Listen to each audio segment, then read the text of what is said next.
Part 1. The Civilized East. Dearest Mama, I hope this letter finds you well.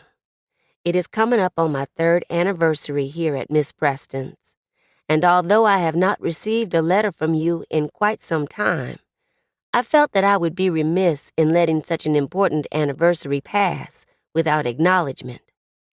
I only hope the fortunes and future of Rose Hill are as bright as my own. Why, I think it is more than fair to say that the teachers treat us as warmly as they would their own children, had they any.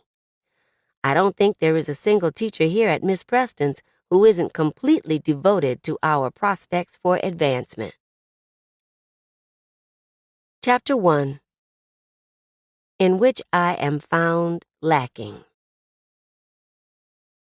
All right, ladies, we shall try it again. Sides up, and on my count. 1, 2, 3, slash! 1, 2, 3, slash! We lift the weapons up into the ready position, adjust our grips, take a breath, and slash them across the space before us in time with Miss Duncan's count. Up, adjust, breathe, cut through an imaginary line of the undead. Sweat pours down between my bosoms, and my arms ache from the weight of the scythe. In all of my 17 years, I ain't never been so tired.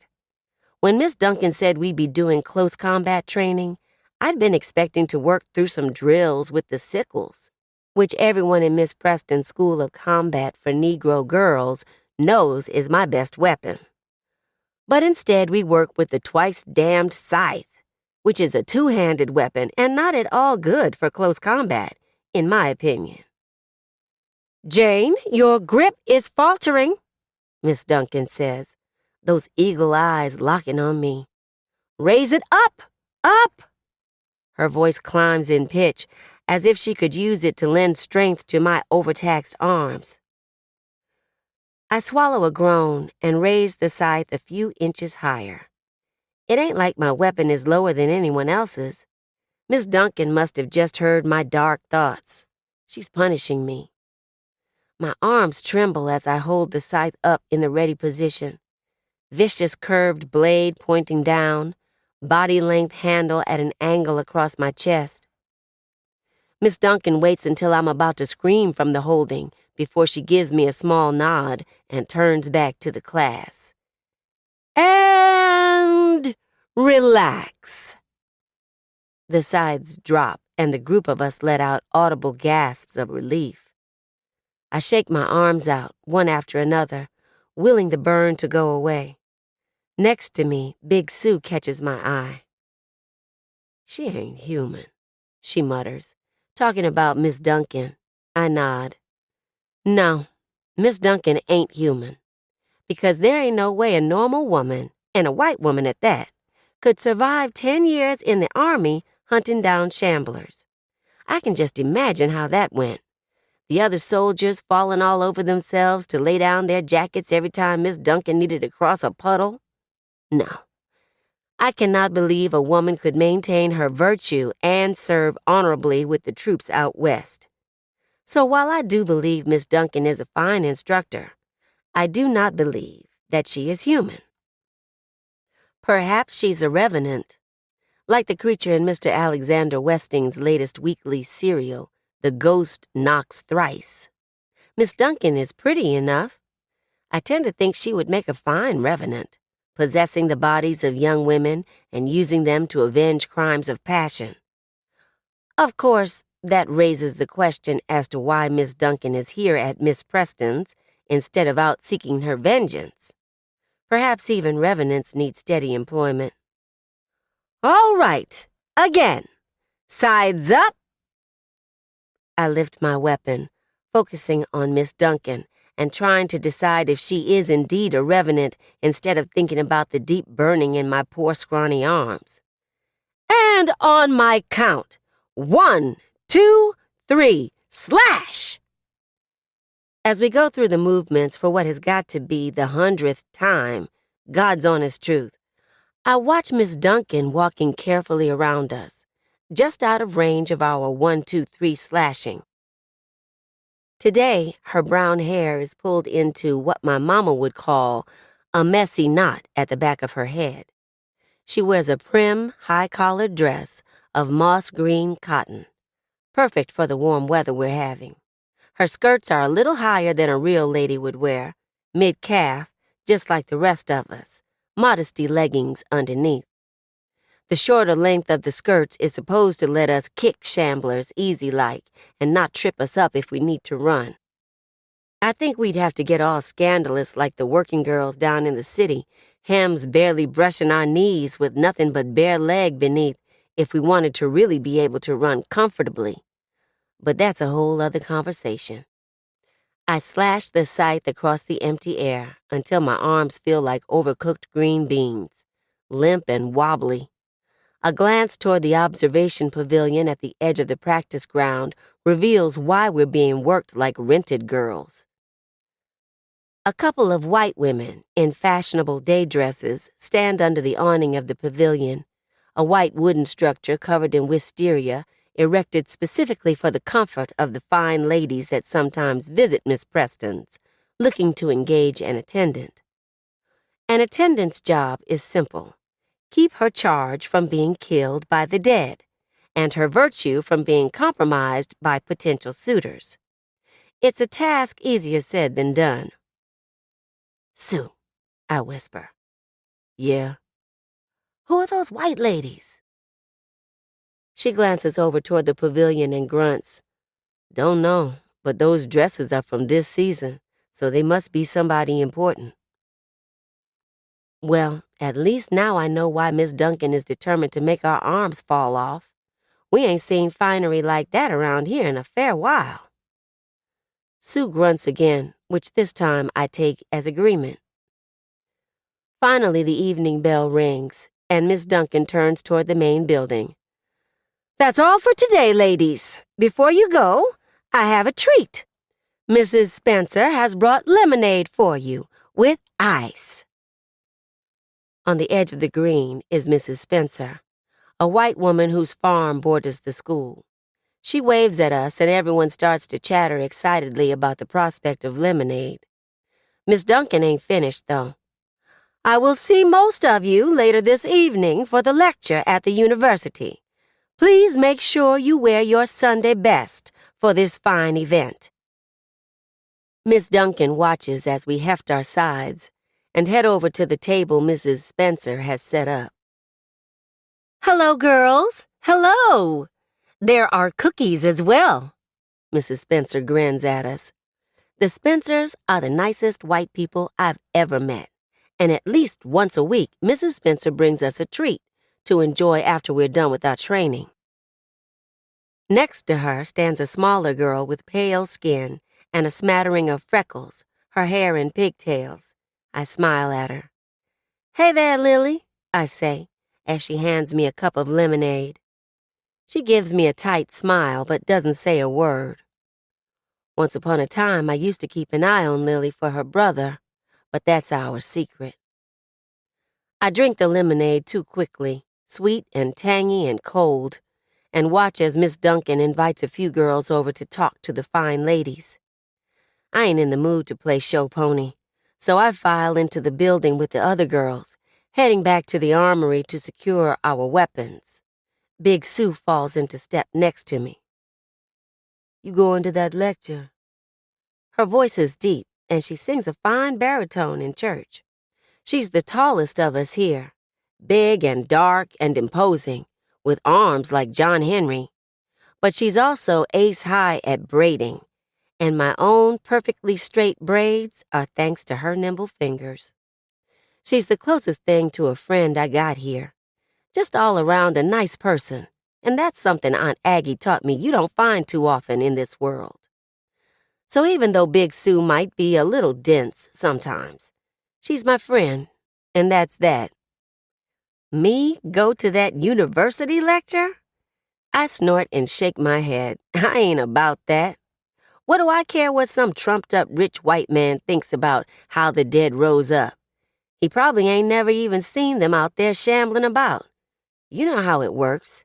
He lives his life sheltered away behind the walls of the city, while us poor Negroes go out and kill the dead. Jane McKeene!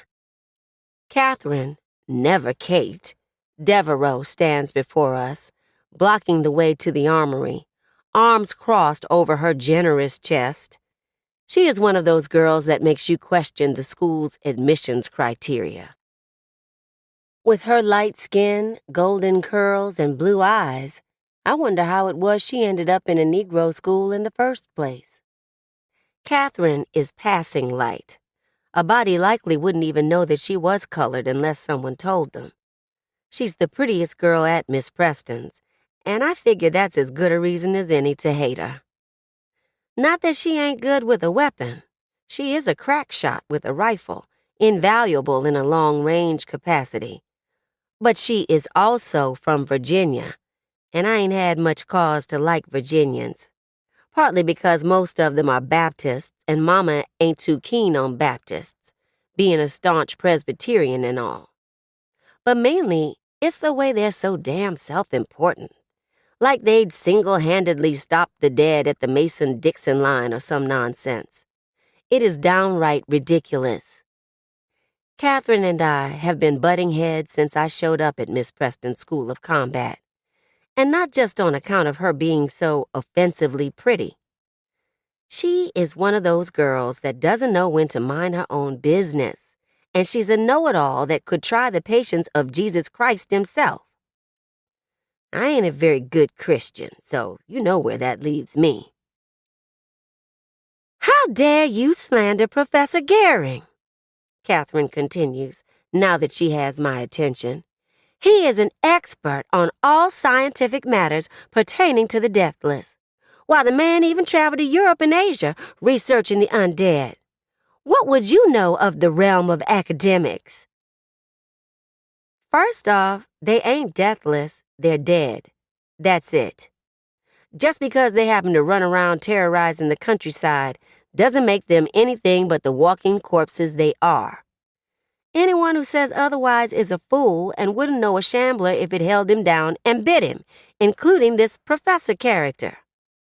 Second, I'd be much obliged if you would keep my name out your mouth. The last thing I want is you sullying it with your silliness. I make to push past her, my scythe still an awkward weight in my hands. But she blocks me once again.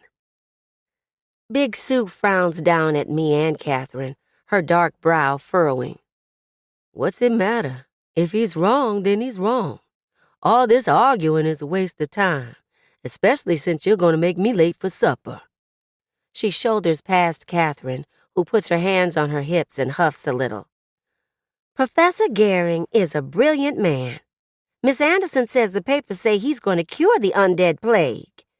The two of you should attend his lecture. Homespun wisdom can only get you so far. I snort.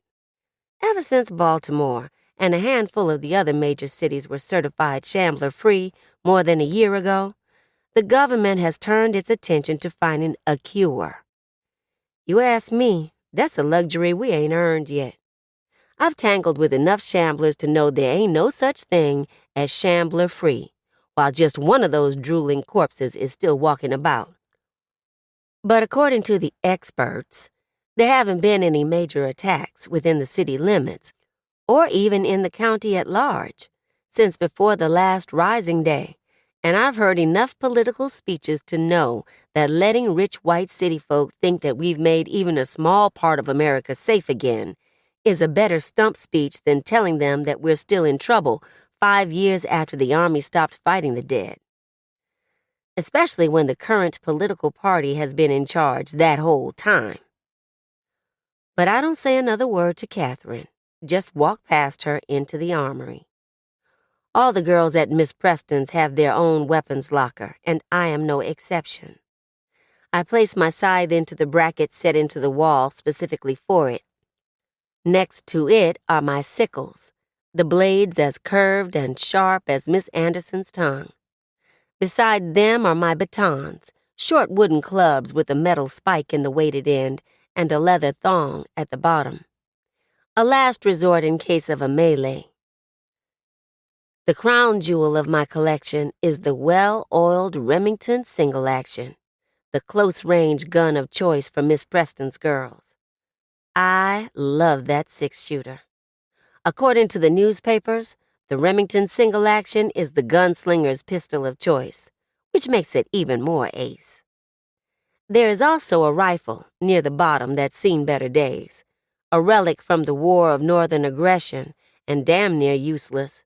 I hate that rifle with a passion, all because it is hands down my worst weapon. When I come out of the armory, Big Sue and Catherine are gone, but Miss Preston's girl, Ruthie, is waiting for me. Jane, Miss Preston says you need to come and see her right away. I take a deep breath and let it out, praying to Jesus for patience. Ruthie is just a little thing, with big eyes, dark, velvety skin, and braids that are more fluff than braid. I don't want to take my frustration out on her.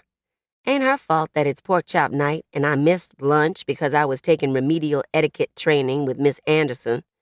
And the remedial training is probably why Miss Preston wants to see me anyway, so it ain't like I'm in any hurry to get to the firing line. Tell Miss Preston I'll come see her after supper, okay? I'm so hungry I could eat a whole hog. Ruthie shakes her head and latches her tiny hand on my skirt, pulling me in the direction of Miss Preston's office. She says you got to see her now, Jane. So come on. She's already in a fine fit. You ain't gonna want to make her mad. I reluctantly nod and let Ruthie pull me down the hallway to the main office. The school was once a fancy university, but after the dead rose up, most of the students fled. The building still looks like a school. Fine wallpaper, maps of far-off places, writing slates in most of the rooms. The floor is a pale wood polished to a high gloss, and there are carpets so that you hardly even notice the bloodstains here and there. During the Great Discord, right after the dead began to walk and before the army finally got the Shambler plague under control, the building was empty. Back then, people weren't so much worried about education as they were not having their faces eaten by the undead. But then as the cities were cleared out and recaptured, folks got civilized once again.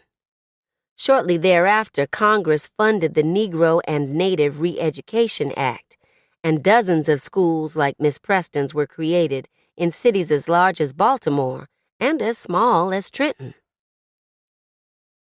The minority party in Congress was against the combat schools from the start, saying that Negroes shouldn't be the ones to fight the dead, either because we're too stupid or because it's inhumane. But once the act was passed and the schools were established, there wasn't anything they could do, even if they wanted to. The federal government is the law of the land, but it doesn't have much say in how things are truly run within the walls. Most cities are small nations unto themselves, with the mayors and their councils in control.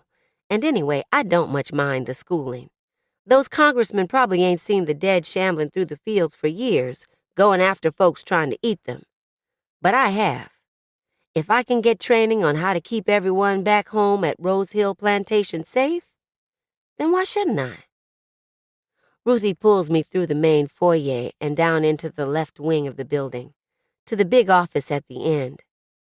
I get a whiff of meat frying, the smell most likely coming in through the few open windows. The big summer kitchen is out behind the left wing of the house, and I can already imagine the crisp, fried deliciousness of cooked pork chops, my stomach giving its own noisy approval. I have half a mind to slip out of Ruthie's little girl grip and sprint back down toward the dining room, but she's already rapping on Miss Preston's door. A creaky voice calls for us to come in, and Ruthie lets go of my skirt to open the door. I brought Jane McKeene, ma'am. Thank you, Ruth. You may run along now and get supper. Yes'm. Ruthie gives me a pitying look before taking off back down the hall to a meal that I am beginning to fear I may never get to enjoy.